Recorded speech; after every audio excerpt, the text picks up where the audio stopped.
Hello and welcome to Interpreting India. I'm Srinath Raghavan, and this is a podcast presented by Carnegie India. Every 2 weeks, we bring to you voices from India and around the world as we unpack the role of technology, the economy, and foreign policy in shaping India's relationship with the world. In the light of the recent coronavirus outbreak, we are now recording and producing episodes of Interpreting India remotely. In 2019, India's remittances from overseas touched a new high of $79 billion.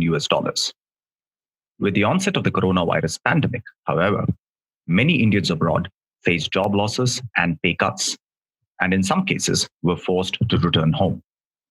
As a consequence, the World Bank estimates that remittances to India will fall this financial year by as much as 23%.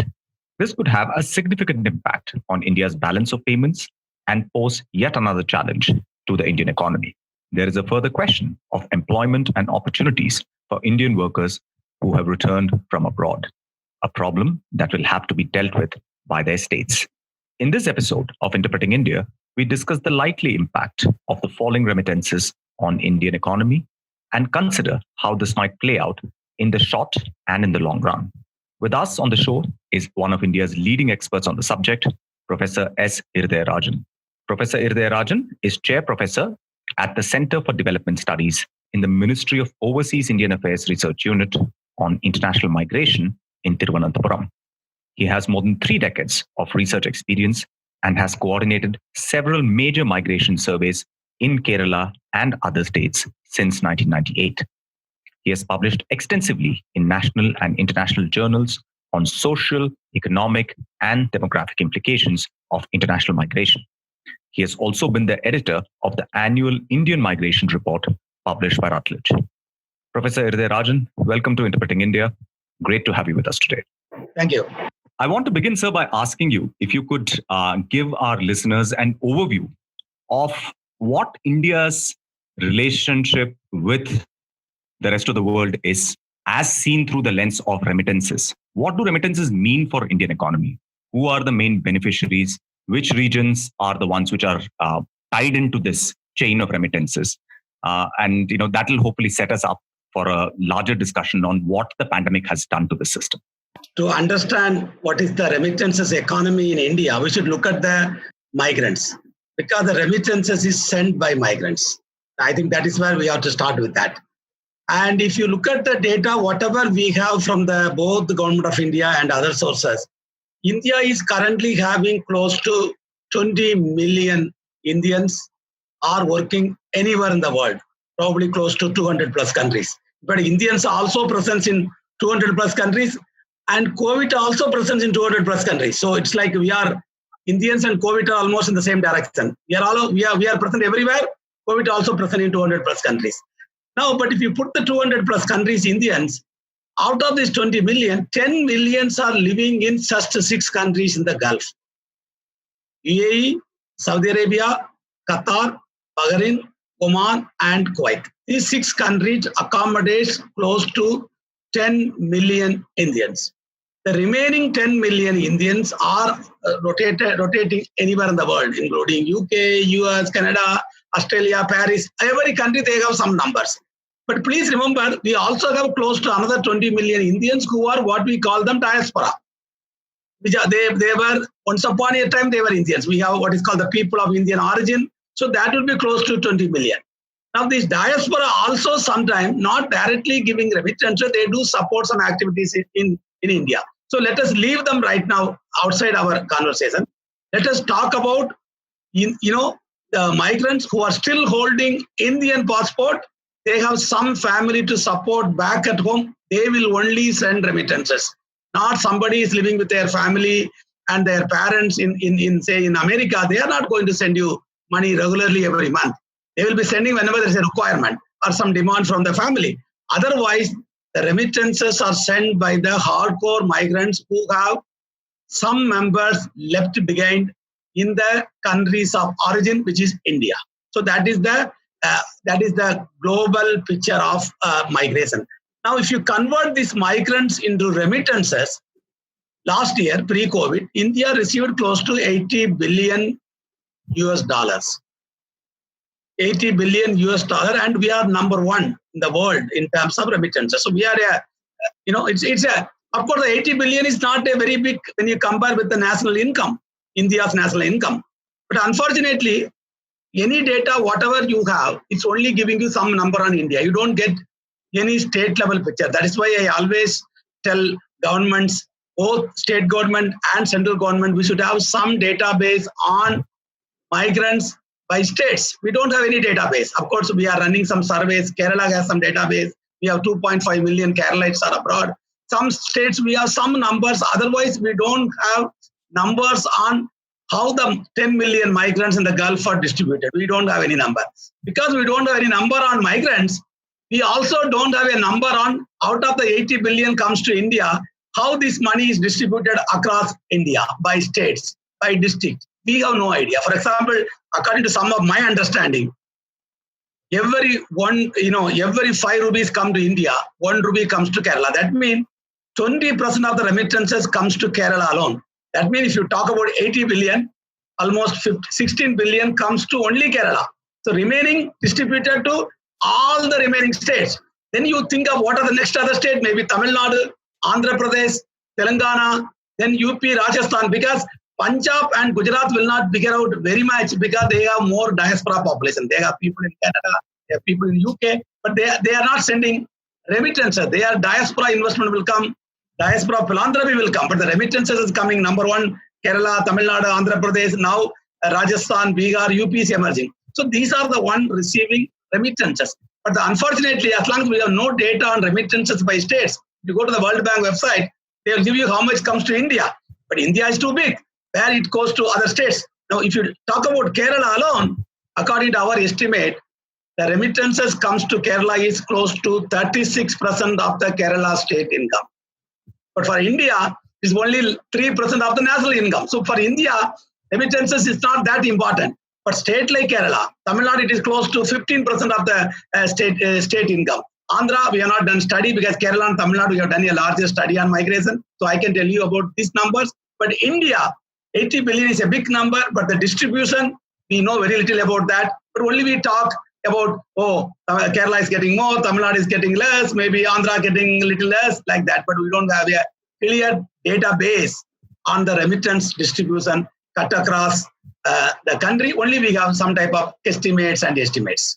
And sir, am I right in understanding that even the Reserve Bank of India doesn't have these kind of data at more disaggregated state or district level and so on? Which is that, we only have a macro figure of what is the inward flows rather than a more disaggregated picture. You are right, because they do sometimes studies to bring back something on which state get little bit remittances, but they don't produce statistics like, 80 billion or 78 billion, how it is distributed. But the point is that probably they will be able to, delineate the remittances because it's all coming through different banks. But then it is a lot of work for them. It is easy to give one number, India. But if you want to do 28 states and 7 union territories, then automatically they have to do a lot of work. It's a mechanism is important.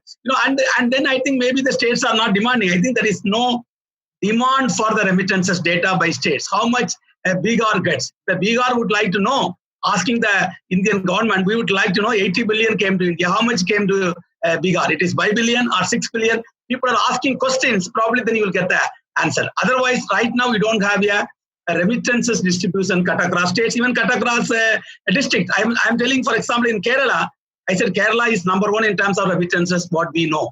20% which comes to India comes to Kerala. But in Kerala, we talk about that, Malappuram receives the highest remittances. That is based on our estimates. Then when we look at the taluk level, Tirur in Malappuram receives the highest remittances. So we can go up to taluk and district level based on some estimates. But that type of estimates are not available at the big national level, big national level. So the next question that I wanted to ask you was really something which flows out of this, which is that, what exactly in your assessment has been the impact of the pandemic on broader patterns of migration? Has there been a significant change to the outflow of migrants from India? We've read in the papers about, migrants coming back and going back to their home districts, etc. Could you give us a sense of what your assessment of the impact of COVID has been?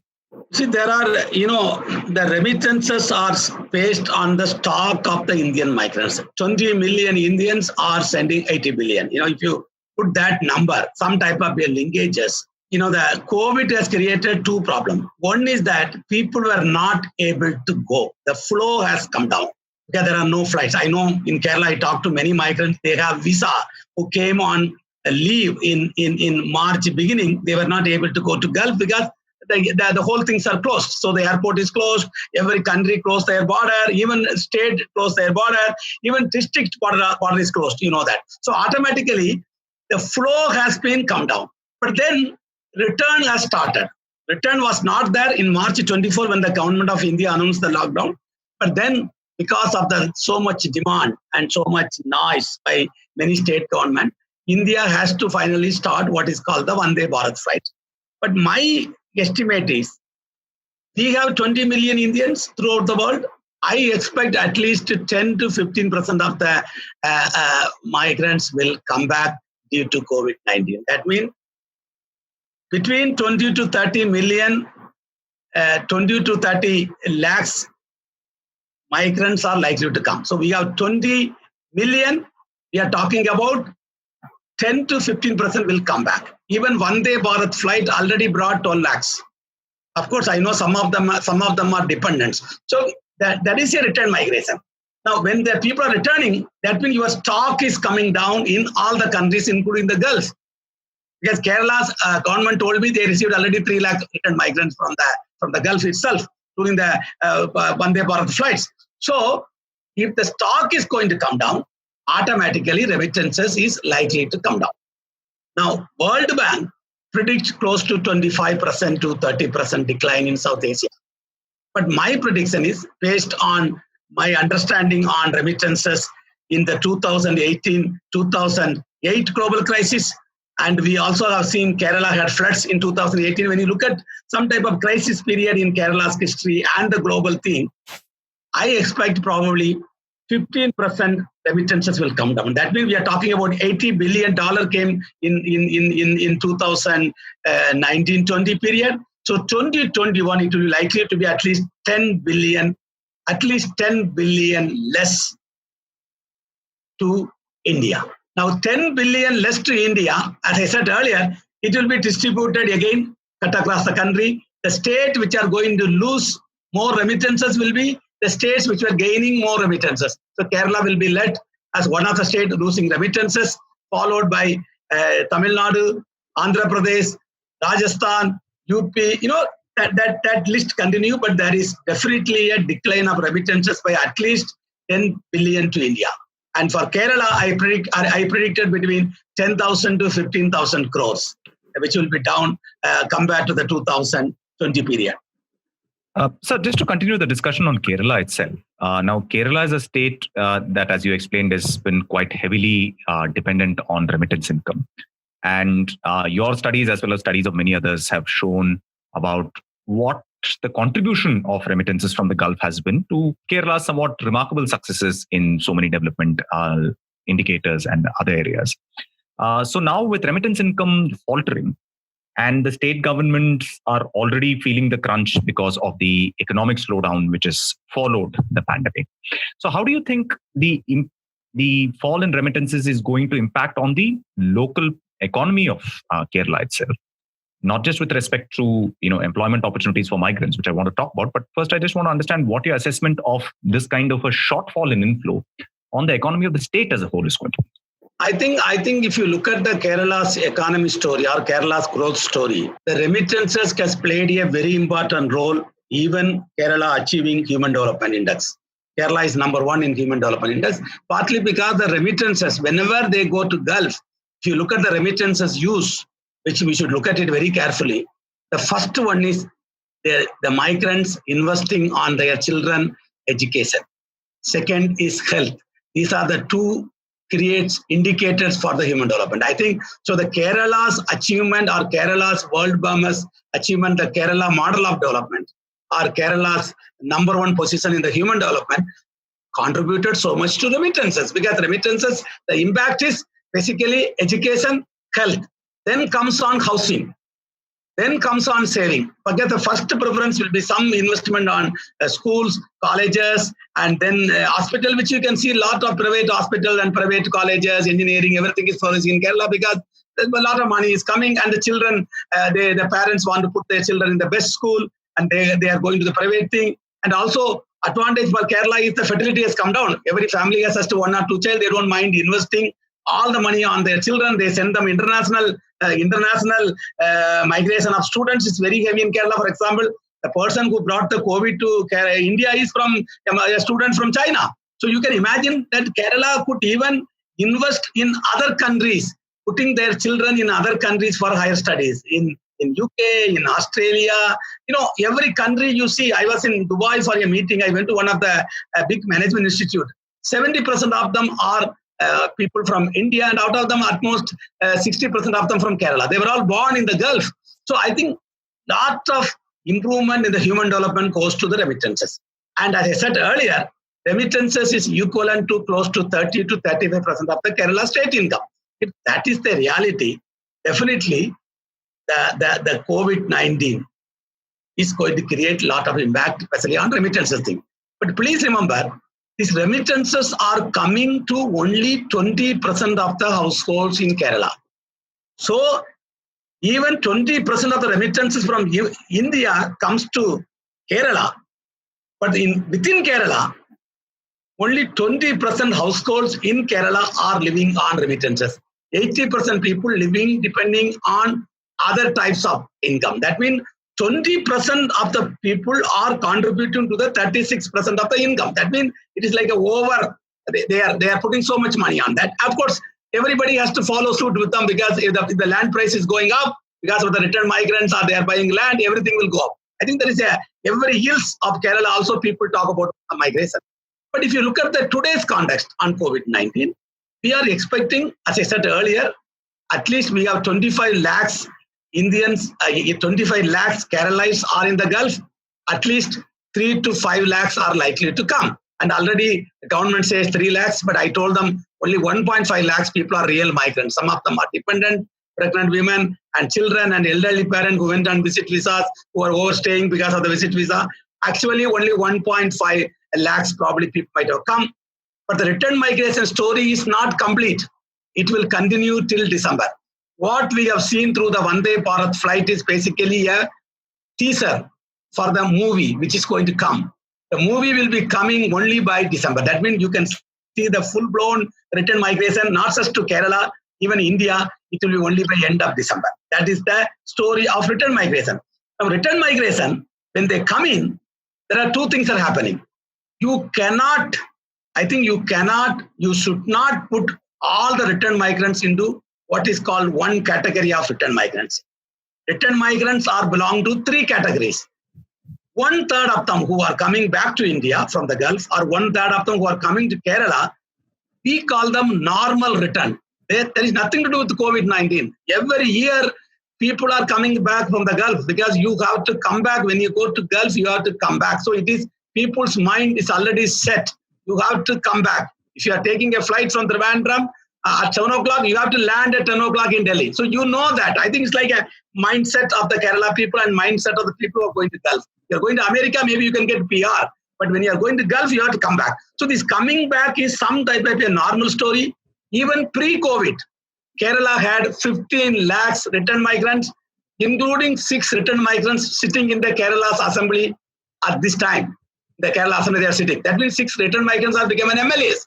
So return migration means some people who are coming back for their good. Now these people, they bring all their savings. So that is why we are still expecting the remittances will go up because they are sending every month some money. Now they said, I'm closing my shop in the Gulf. I'm coming back to start my life back in Kerala. So these people will be what is called, they are not affected by the remittances decline. 1/3 of them. 1/3 of them will be really affected, what we call them distress return migrant. I think the Kerala government, Indian government should talk about rehabilitating return migrants. When we talk about return migrants going back to the villages in India, we are talking of putting more money to NREG to give them employment in the villages. Similarly, I think we should talk about the migrants who are coming back with the distress. I talked to one of the return migrants. He told me, I went last year to Gulf. I have paid 80,000 to go to Dubai. I have not even made that money back. So I am becoming poor by migrating. I think this is something, a very serious thing. We should look at it. It has happened to Kerala. It will happen in Andhra Pradesh. It will happen in Telangana. The third migrants is what we call them return to remigrate. I think return to remigrate people, they lost jobs, but definitely they will remigrate. I think that is where the future of India migration lies, because return migrants, all of them are not going to stay home. If you go to North Kerala, in Kerala, many migrants were spent 10 to 15 years in the Gulf, but they were in all countries 3 years. That means people are remigrating. I think the COVID is going to create lots of opportunities for remigration. If the remigration can be exercised, the whole Indian government, state government can play a major role in providing them what I call them Skill India. Skill India we have in this country. You can import them more skill, additional skills, extra skills, so that they can go back, not just to Gulf, beyond Gulf. And then probably the remittance economy in India will be, we received $80 billion in 2019-20. Now we are expecting 10 billion at least decline. I'm sure in 21-22, India will be receiving $100 billion because we are going to send some skilled migrants, both new and the second group of people return to remigrate. I think we are going to send two type of migrants. One is first-time migrants who are going to Gulf. Second is who already worked in the Gulf. They are remigrating either to Gulf or beyond Gulf. So that way, the policies, what we can do, the remittances economy can flourish, not just in Kerala, throughout the country. So there is also a difference between different categories of workers who are going out of India to work. So some are people who are doing what we call as blue collar jobs, while others are higher skilled migrants and so on. Now, in terms of the very important point which you made, which is that state governments will have to find ways of absorbing some of these people, but also helping them improve their skills so they become higher skilled in order to migrate.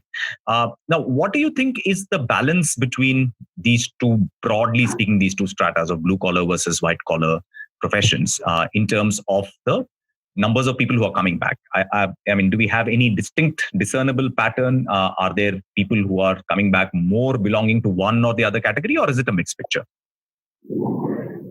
I think COVID is not discriminatory. I think I was talking in some meeting yesterday. COVID is no bias. Only we are biased. Our policy is biased in the name of COVID. So because of it's not like the global crisis. I think everybody is losing jobs. It is not just unskilled, semi-skilled, even high-skilled. Engineers are losing jobs. Big managers are losing stuff. So downsizing is happening at every place, not just in the Gulf, even in our own country, in America, in UK. So the downsizing is happening. And then, of course, the Gulf, you have also a oil price down. Partly because nobody is now using the car. Everything is winded up because the mobility is closed by the lockdown. So automatically nobody is using petrol. So automatically the demand for petrol has come down. So automatically land what is called the oil price is almost down in the Gulf, and their economy depend upon the oil money. So I think so what do you call them? It is everybody is affected. But the point is that the people who are some skilled migrants, they may have something to fall back upon because they might have had some savings for 3 to 4 months to survive. But the unskilled and semi-skilled probably will be like what we call them hand-to-mouth existence. Whatever they earn, they might be sending home. So now they are going to be in trouble. That is why we have to talk about policies for rehabilitation. Because I don't want, as I have seen in 2008, when the global crisis was hit, there were migrants came from the Gulf for committing suicides.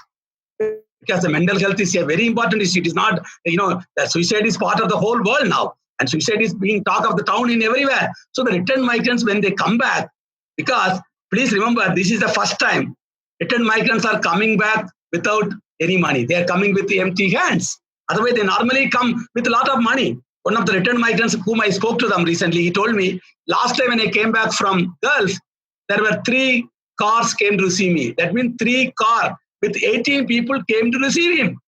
And this time, nobody was there. He called the taxi driver. He said, sir, if I come and pick you up, I will be in the quarantine for 14 days. So you manage yourself. So I think two things have happened simultaneously. One is you have branded the migrants as the carrier of COVID-19. So there is a psychological and social stress for them. So they have a mental stress because you have branded them carrier of the COVID-19. Anybody coming from Dubai, you isolate them. You put them in quarantine. You pick them up somewhere. So, like some type of a mental craftsman for them, and they have no money also. So I think, so it's a very big crisis for them. That's why they need lot of support at this moment. I think every government should do that. I don't want to see what I have seen in 2008 global crisis. Some migrants were committed suicide. So I am not seeing some numbers coming on the suicides right now, but it is going to have the impact on the returned migrants. Everybody is being affected, but the most affected are unskilled worker, which will be something between 30 to 40% of the Indian migrants in the Gulf, 30 to 40%. Right. And the capacity of various Indian states to deal with this problem is also quite different, right? I mean, for instance, Kerala has a department of government which deals with overseas workers. They have a much better system of tracking movements out of the state. You have over decades now carried out these surveys. So, the Kerala government has at least a good picture of what this economy means, this circulation of people and of money. But, when you think about states like UP, which also in at least numbers seem to be sending quite a lot of people, especially of the lower skilled variety, to the Gulf and other places, their capacity to even monitor, let alone devise policies to these things, cannot be compared to that of Kerala. So do you think there is anything from the Kerala experience that perhaps other states can learn and implement in short order in order to deal with this problem? No, I am suggesting to both some of the state government and the central government, because I had some discussion with the Ministry of External Affairs Secretary in some Zoom meeting. I think the Kerala model of migration survey should be replicated throughout the country. It should be called India Migration Survey, so that every state has some idea on where their people are going, how much money is coming, what is the migration corridor. For example, Kerala, it is the Gulf is a migration corridor. For Gujarat, it is not the Gulf. Where if you go to Tamil Nadu, it is not Gulf much. It is also Singapore, Malaysia. So every state has a specific migration corridor. We don't know. If you are standing in Kochi airport the night, you will see a lot of freight going to Gulf. If you're standing in Chennai airport, you see a lot of freight going to Singapore, Malaysia also. So I think we have to understand the corridors of our migrants. Then only we can design policies. First of all, we should have a reasonably good database. Like I'm able to tell you, 25 lakhs Keralites are in the Gulf. 100,000 crores are coming. 35% of the state domestic income. Malappuram is the highest remittances. Like that, we should have some broad base on every state should have some database on their international migration. I think it is missing, and COVID should give an opportunity to do. Every state should do a survey. But I am telling them I would like to lead the survey, probably my retirement time. And then I told the diaspora can support the survey. But diaspora can support, because diaspora is supporting India's elections. I know many political parties do get money from diasporas. One diaspora can support the whole migration survey. It is about knowing your own migrants. Where our Indians are going, we should know. So I think this is something we should do in the name of what is called the Kerala model of migration surveys. And second thing is, I don't think any state government is talking about returned migrants. It is very unfortunate, because at least somebody is like Kerala at least gives some talk about return migration. Sometimes they talk about a Dream Kerala project, something they are talking about. Other states, it is not a big agenda on return migration. I think nobody talking about that. Forget about any state. Did you talk about any states like northern states talking about return migration is coming back, people are coming to Lucknow airport, what should we do for them? Because they have a big internal migration crisis. So I don't think they have any time to discuss on international migration. That is, you also saw that when the government of India announced 20 lakh crores budget for reviving the Indian economy, and there was something meant for internal migrants. At least there was some service. They were talking about ration rice for the migrants. They were talking about one country, one ration card, so that migrants can get their ration wherever they are. And they were talking about return migrants housing in the cities. They were talking about the NREG to be supported more so that they can get some money. Even they are at their village, they can get 200 rupees. But return migrants, not even mentioned in the 20 lakh crore project. That means they are not in any part of the policy framing. Partly maybe because we are talking about 20 million for 1.3 billion people in the country. 20 millions It's okay. So maybe, some type of, we have to open the eyes of people. Returned migrants are important. Please remember, our Mahatma Gandhi, father of the nation, was a returned migrant. So returned migrants bring change. Mahatma Gandhi is a returned migrant. So I think we should look at the returned migrants in a very big perspective. I think they can really, we call them even, brain gain. Their brain went somewhere, they made, and now they are bringing brain gain. We are talking about brain drain earlier days. Now we should talk about brain gain, because people come with experience and you can use them so that India can reach that what is called the bi-trillion economy. So I think for that, returned migrants should be mainstream. They should be part of the policy, and then definitely India can, really, come up. And please remember, COVID is not going to stop migration. I think this is something for everyone to tell. COVID is not going to stop migration. It is going to create new types of migration. It is going to open up new migration corridors, new jobs, new occupations, new countries. So I think India should keep their eyes and ears open, and India should also change their policy on migration. Right now, when you talk to anybody in India, they will tell me that India policy is facilitating legal, safe, and orderly migration. I think we have to change our policy. We have to change this policy, make it India is not only facilitating, it is in the future going to promote legal, orderly, and safe migration. You have to, along with facilitation, you have to promote migration, because India is the only country in the world right now with huge demographic dividend. And demographic dividend in this country has an expiry date. So you have to use that dividend by sending people. You can't give employment to all the people who are coming up in the future. So you have to provide them employment outside. You already set up International Skills Center. So if you can use this, what is called the changing from facilitating to promoting the international migration, India will be number one in the remittances, not 80 billion. It may be 160 billion after some time, because we are going to send what is called the high-skilled and medium-skilled migrants. For example, 10 migrants are sending $200 from Gulf. You are getting $2,000. If you can send one important skilled migrant to America, one person will send you $2,000. So 10 is replaced by 1. If you are able to send 10 skilled migrants, you are going to get 20,000 instead of 2,000 by sending 10 unskilled migrants. India should emerge as a skill capital for throughout the world. Everybody can come and pick up what they want from India. India should be what is called the shopping place. Anybody looking for engineer, they can come and pick up. Anybody looking for plumbers, nurses, doctors, any jobs, we have people here. We have a big human resource. I think it has an expiry date. We should use it. Professor Iridharajan, thanks so much for joining us today and sharing your insights. It was wonderful to talk to you. Thank you. Thank you. Thank you so much, sir.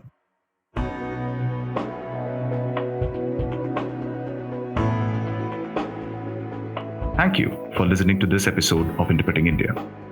Stay safe and don't forget to wash your hands. For more information about the podcast and the production team, you can follow us on social media and visit our webpage.